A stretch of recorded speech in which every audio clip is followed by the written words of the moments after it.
Hello and welcome to another episode of Yarn Cakes and Tea, where I take a look at the very best that the knitting community has to offer, all while enjoying my favorite cup of tea. This week I'll be reviewing Circus Tonic Handmade Revelry Fingering.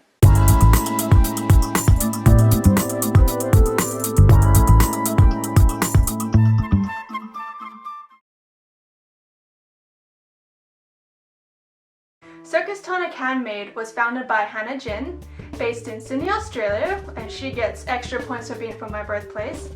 She recently started her hand dyeing business while on break from scientific employment and has already seen some great growth and interest by the knitting community. Hannah is quite the lovely soul to interact with and has a go-getter spirit, which I personally really like to see in a small biz entrepreneur. She contacted me with the idea of doing a collaboration together, and I was really interested to see what fiber artists from Australia could bring to the table, so I agreed. She sent me a ton of yarn, in addition to a special colorway that she hand dyed for me, which I've got right here.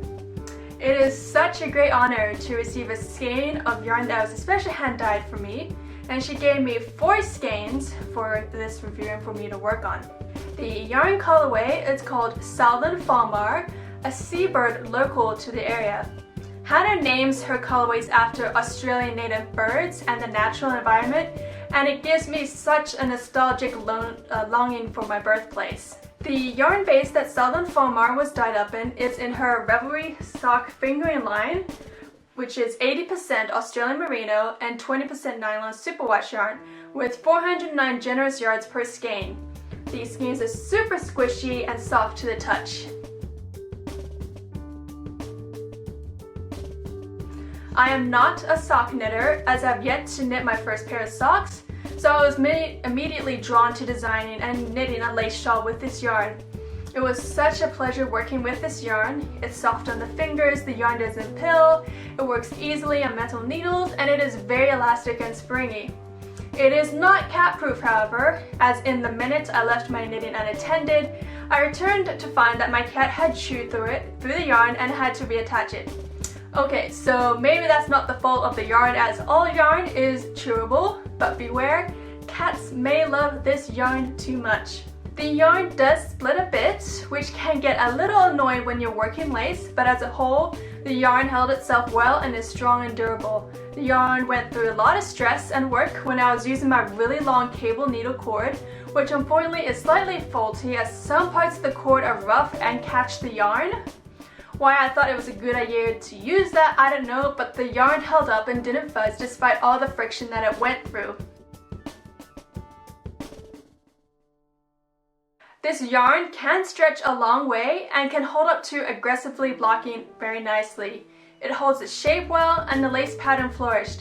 The shawl has a nice balance of memory and drape, but more on the memory side, but it still falls over the shoulders elegantly while still retaining the lace patterning and picots at the edges.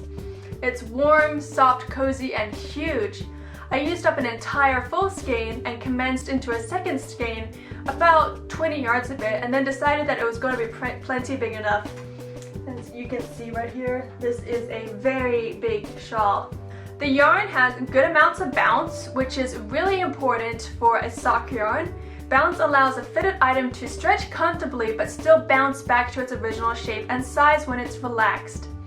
I did note that there is the slightest bit of pooling in the yarn, so take note of that when you're knitting up your pair of socks. This is a nylon blend as well as superwash, so if you're the super organic natural knitter, this yarn may not be for you. However, if that doesn't bother you at all, this is a great versatile yarn, good for socks, shawls, and other fitted accessories, and even garments that favor a more flattering fit. It's a joy to work with, easy to take care of, fun to wear with a touch of Australian culture. I'm really glad to see such quality work coming from Australia, as importing yarn can be expensive and hard to get to. If you're located within Australia or New Zealand, I highly recommend giving this yarn a go. But all in all, Australian and New Zealand knitters rejoice. You have easy access to a very high quality yarn that is affordable, accessible, and is of good quality. Highly recommend getting this yarn into your stash now. Thank you again for taking the time to watch my review. If you want to see more reviews or watch my tutorial videos, hit the subscribe button below. You can also find me on Instagram, Facebook, Ravelry at ArohaKnits, and also you can find my blog at www.arohaknits.com. And if you have a yarn that you want me to review or work with you in a collaboration, shoot me an email at fdanois@arohaknits.com. Thanks and see you soon.